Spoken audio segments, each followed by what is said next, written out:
Minsan, kapag mukha ay di mo mapigilan.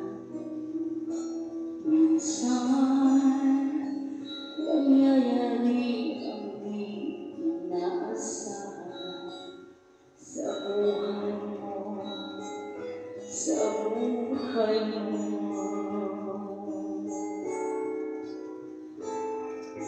Minsan, parang ayaw mo nang ika'y mabuhay. Lungkot ang siyang naghahari sa iyong isipan. Minsan, nagtatanong ka sa iyong sarili, anong nangyari sa buhay